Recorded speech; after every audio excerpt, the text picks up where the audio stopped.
Did I mention to you guys you can turn your footage into black and white, but then just leave one color to be seen? This effect is super unique, especially if you put grain and some kind of like filmic looks on top of it. I think it's really cool to just add into a cool run and gun music video to really spice things up. And if you're new to the channel, my name is Jacob. I run the Tiny Tape shop where we sell editing plugins, presets, and a ton more over on my website. So if you're looking for some new sauce, go check that out. So let's hop right into this. So open up inside of Premiere Pro here, we have the brand new Trippy Red Out of Here music video. And when I was watching it, I saw this scene here and I was like, damn, like this is crazy because he has the all black house now. But then this one as well, I think the whole video would really look cool with that effect on it. So to get started, to create this effect, you want to go ahead and open up Lumetri Color here. And we're going to work our way down to the RGB curves tab right here. So it'll be preset open to basic correction right here. All you want to do is go over to curves and scroll down until you see hue versus sat right here. Now, for example, the color we want to bring out in this is red. So you want to go ahead and click red right here.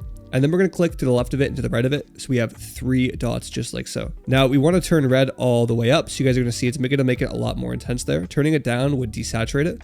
We're going to turn it all the way up. And then this is the really cool part here. We're going to turn the other colors all the way down just like this. And everything's going to be black and white except the red. So you guys can see if I move to the left here or I move to the right here, really going to make that red more intense. So really just mess around with your footage as you guys can see it just like that. And instantly we have this really insane effect here.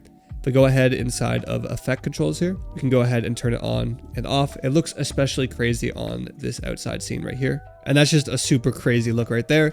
Now to spice this up, you guys can add in noise through here. What I recommend doing if you do add it through here is if you go inside of effect controls, I recommend turning up at first. And if you don't like the color noise, I don't really like it that much. You can turn it off. Looks a little bit intense, so we'll turn that down. So that's a really cool look there. What I recommend, which might be really cool, is if you could figure out a way to bring this above. And yeah, so the noise is only red as well, which is super sick, especially if you use like the color noise. If you guys are wondering what is this plugin in the bottom right, this is my brand new plugin FastFX. I'll show you guys how it works right quick since it's already open there in the bottom right. We're gonna go ahead and select the 2 layers we want to apply our transitions onto. And like, for example, right where this transition goes, we're just gonna put our playhead right there. We'll go over to wipes and we'll add a fast wipe. By clicking on it, you guys can see the transition right there. And we'll hit a check mark and it's pretty much just going to load this transition in right here. And you guys can see we have the transition loaded in just like that. And if we play it through, you guys can see we get that crazy slow shutter wipe transition. And there's a ton of other stuff inside this pack here. And I totally forgot to mention the coolest part is you can play with the intensity of the transition in real time. So if you want to make it more intense, you can go ahead and do that. You can play with the directional blur. You can play with the amount of flash you want the transition to have. As you guys can see, it's getting brighter there.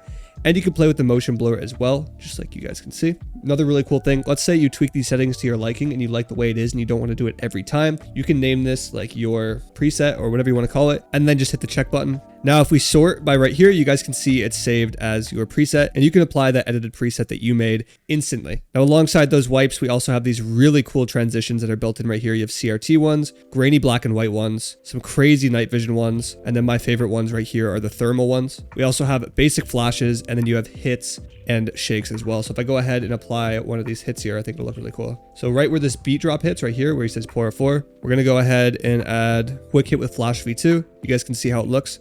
The playback is super sick. Hit the check mark.